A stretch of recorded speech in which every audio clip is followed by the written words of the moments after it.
On the morning of the 28th of April, 1942, I was determined to go to the garage just like any other day. I started work, and then I said to my guys, we'll finish this, and then we'll clear up. We're gonna clear up because I have to close the garage. We knew very well that we couldn't do anything else. Shigateganai, our parents always said. There's nothing you can do about it. We had to go. No one knew where. Mary started to pack our suitcases. She shut the doors and the shutters. She sat outside the house. Billy just carried on playing. And we waited, ready. In the spring of 1942, President Roosevelt signed Executive Order 9066 that ordered the evacuation from the West Coast of every person of Japanese origin. The most extravagant rumors were doing the rounds. The Japanese were accused of poisoning the water reservoirs or even of sending messages to Japanese forces to enable them to attack California. Every person of Japanese origin was required to hand in radios and cameras to the authorities. They were suspected of using them for spying. From March to June 1942, in neighborhood after neighborhood, the army carried out the evacuation. Bill, Mary, and young Billy, like tens of thousands of others, were forced to leave their home, taking with them just a suitcase. They were herded together on the Santa Anita racecourse near Los Angeles. For 6 months, they slept in stables that still stank of horses. Meanwhile, 10 camps were hastily built, scattered around the middle of the desert. In September, flanked by soldiers, they were put into trains taking them away from the West Coast.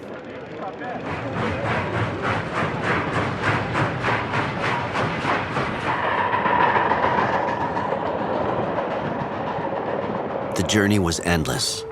We'd been traveling for 5 days. We crossed the Californian desert, Arizona, New Mexico, Colorado. We told Billy we were going on a big trip. The train stopped at Cody in Wyoming. We'd arrived at Heart Mountain, the camp we'd been sent to. Straight away, we felt the cold air, the wind from the desert, and the dust lashed our faces. We were allotted a small room in one of the huts. Around all of us was a desert, as far as the eye could see. We were in 28F7. The partitions didn't even go up as far as the ceiling. You could hear everything. They gave us army camp beds, blankets, a coal stove, one small light bulb for the ceiling. No water, nothing to cook with. The dust got in everywhere. This is where we were going to live. No one knew for how long. I'd managed to keep my camera. I had taken it and hidden it in my suitcase. As night was falling, I secretly took some photos.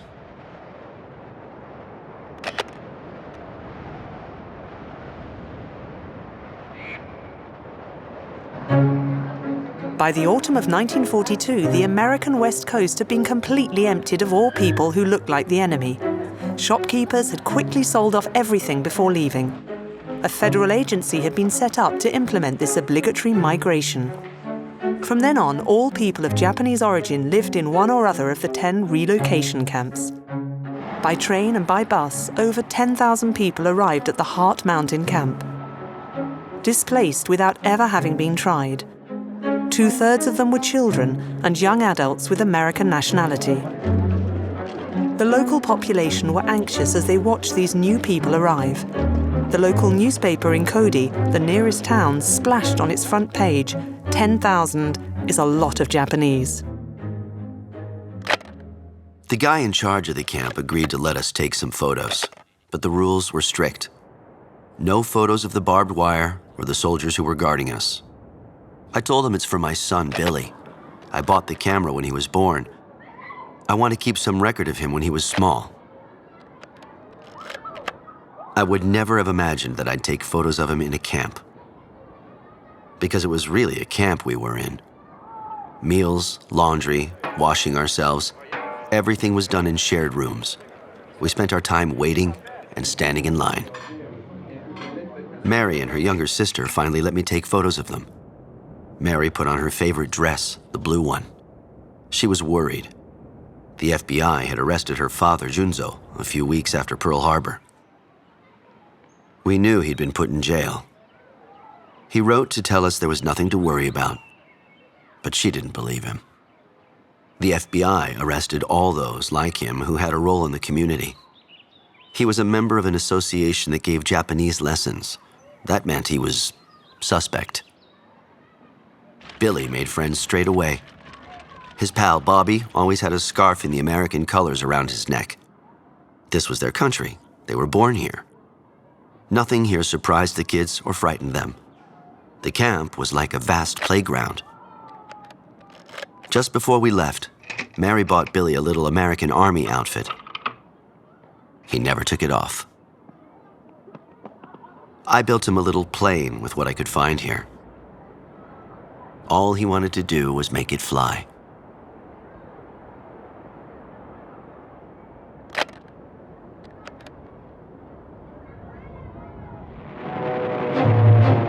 It seemed that nothing could stop the Japanese forces. The war was raging in the Pacific. Hostility towards Japanese continued to grow in America. In the camps, people were getting organized. The internees took charge of a large part of the organizing. Everything had to be done: preparing and distributing meals, caring for those who fell ill, building schools. All these things were carried out in the utmost calm, and while some were resigned, many were determined to show their loyalty to America. That first winter was harsh. The temperature dropped suddenly. Everything froze. One night it was -30. In the huts, the freezing air and the wind blew through the partitions. We tried to forget the barbed wire and the guards who had orders to shoot if we went near the gates.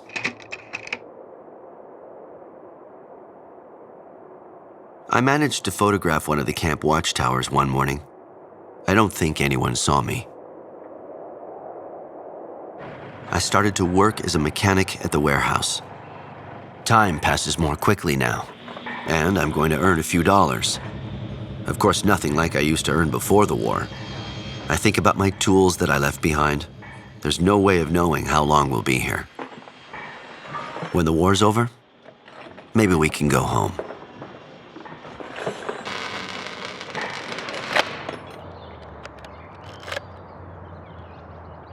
Mary couldn't reconcile herself to being behind barbed wire. Just a few months ago, she was designing costumes for the theater mart. The show was a triumph. One night, she even saw Mary Pickford in the audience. It's exciting to rub shoulders with the stars.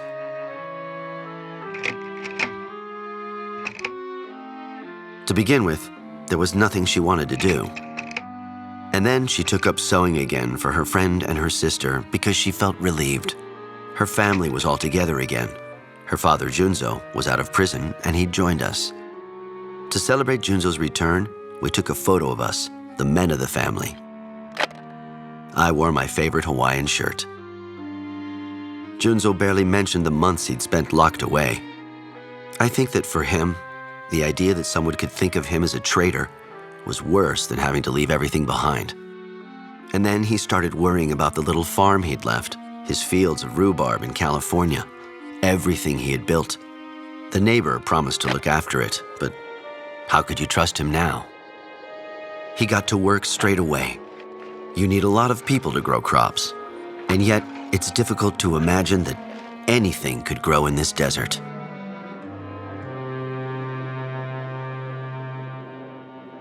Every Sunday, my whole family went to Mass.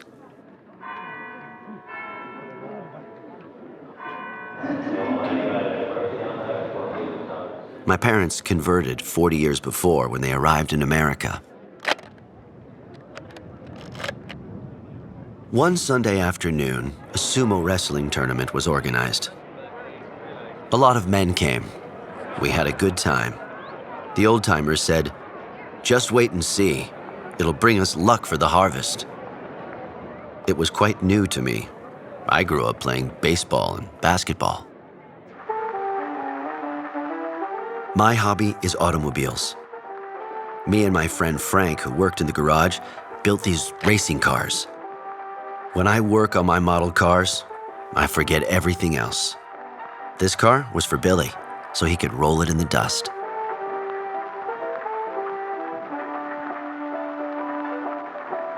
That's what I like, racing cars and photography. In the camp, with other photo enthusiasts, we formed a club.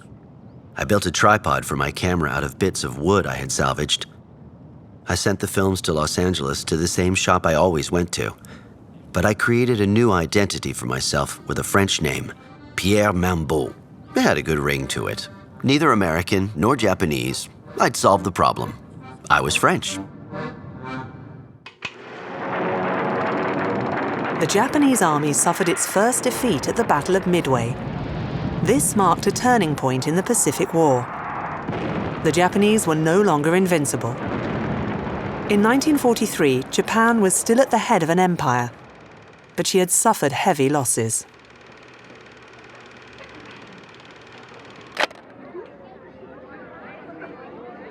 Summer arrived at last. We'd been shut in there for nearly a year. We celebrated the 4th of July, Independence Day. When the camp's Boy Scouts and Majorettes started to march past, we all came out of our huts. Just like every year, we didn't want to miss that.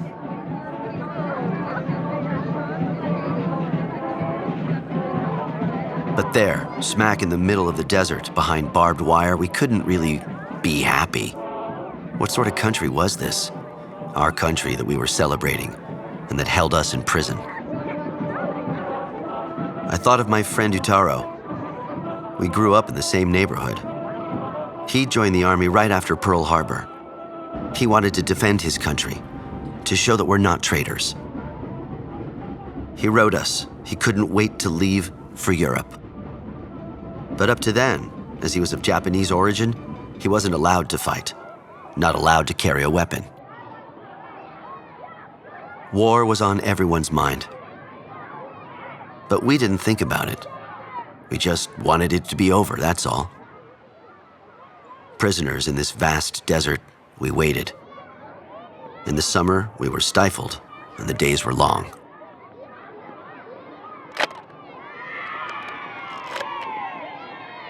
Sometimes they would show us a film in one of the huts.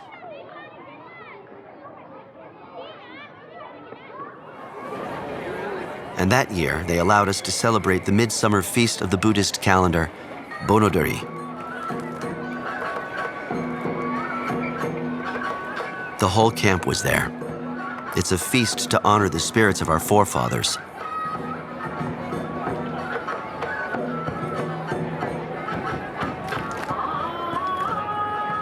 Some of the costumes were quite unexpected.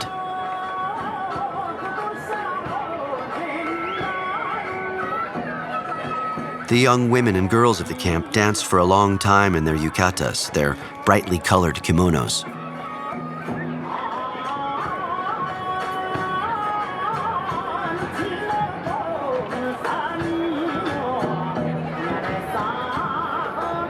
It is one of the oldest Japanese traditions. It was strange to feel its beauty, lost somewhere in the vastness of the desert, under the eyes of the soldiers watching us. Because no one there could forget the barbed wire, and the mountain seemed to be standing guard.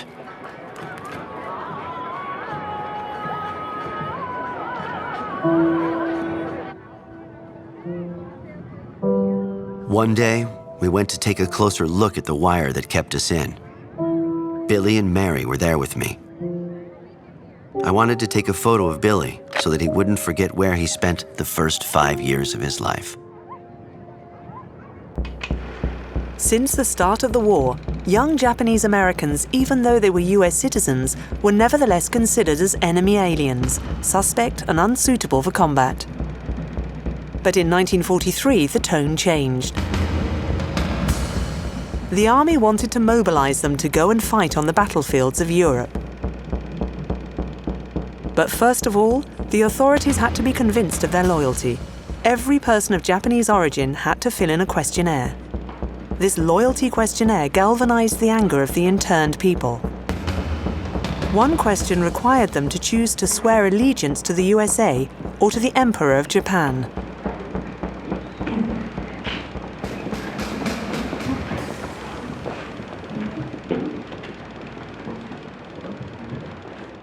It was all we could talk about in the camp, the loyalty questionnaire. The authorities wanted to know if we were prepared to take the oath of allegiance to the United States. Yes, of course, it's our country. But I added, on one condition, getting our rights back. I wanted to express my opinion. I was an American citizen, wasn't I? But apparently, they had a problem with our answers. Mary and I were called in for questioning, separately. They asked Mary if she'd choose American citizenship or Japanese. The one I was born with, American, obviously, she told them. I don't know Japan. I was born here and I've always lived here in America. I have no reason to go over there. We convinced them. But some of our neighbors were found disloyal and were taken off to the high-security camp of Tule Lake in Northern California. Just because they had asked for the camps to be closed down. We went to say goodbye to them. We all gathered outside the school. There were lots of us. The atmosphere was very tense. Some of us were fighting to get our American citizens' rights back. Others were fighting for America in Europe. I was thinking of my friend Yutaro. All we knew was that he had gone, first to North Africa and then to Italy. He didn't write much anymore.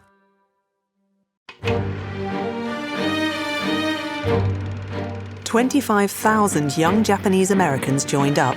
A regiment was created, the 442nd, made up entirely of Americans of Japanese origin. Their motto was, "Go for broke." The regiment fought all through the Italian campaign. Naples, Cassino, Pisa.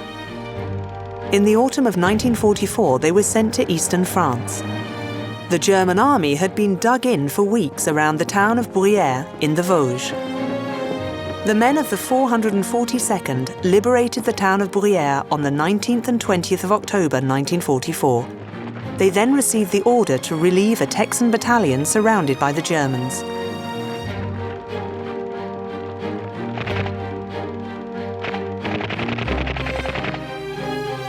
After 5 days of fierce fighting in the forest of Bifontaine, they broke through to the Texan soldiers, but the regiment had suffered very heavy losses.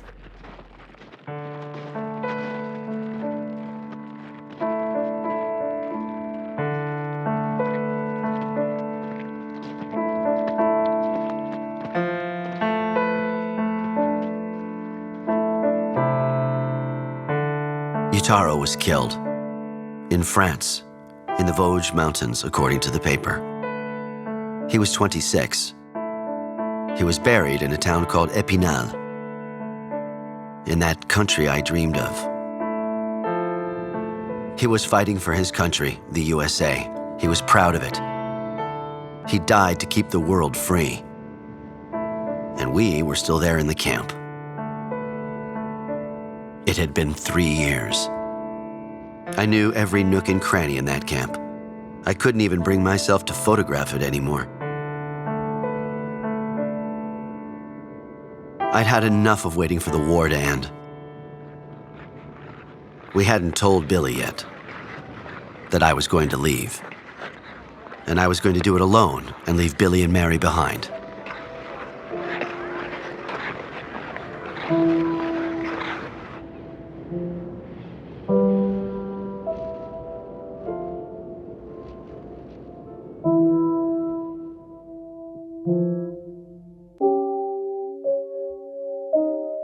I asked for permission to leave Heart Mountain. For a few weeks, they'd been allowing people to leave if they wanted to look for work. But it wasn't that easy. Where could we go? Where could we look? What sort of reception would we get? We couldn't go back home to Los Angeles. We were still banned from the West Coast. I decided to go to Cleveland. Mary and Billy would stay put until I found work.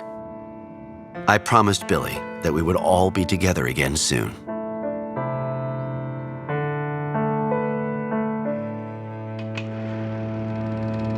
Germany capitulated in May 1945, but Japan refused to surrender.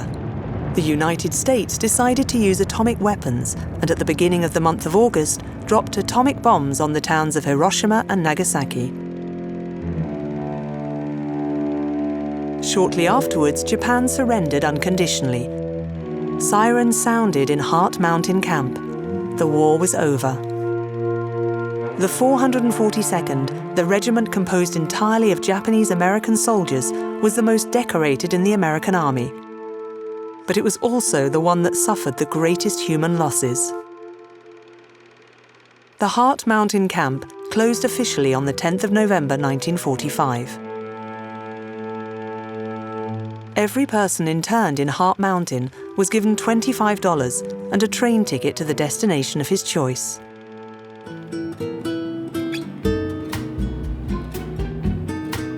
We were back to the bright lights of town.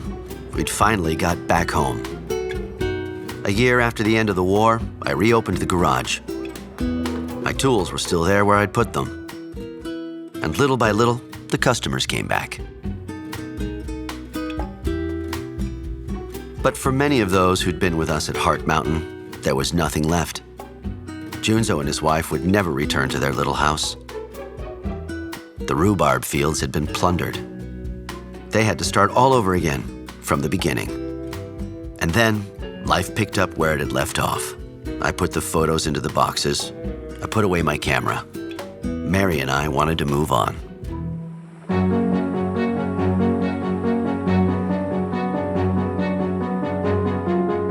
Thanks to the exploits of the 442nd, America began to take a different view of citizens of Japanese origin. In 1988, Congress presented an official apology for the camps. Billy graduated in the same school as his father. He went to work for Boeing, developing security systems. Bill never took any more photos after he came back from the camps, and all his photos stayed in boxes. Billy grew up without hearing any mention of Heart Mountain. He has no memory of it. When his parents died, he gave all his father's photos to the little museum that preserves the memory of the camp.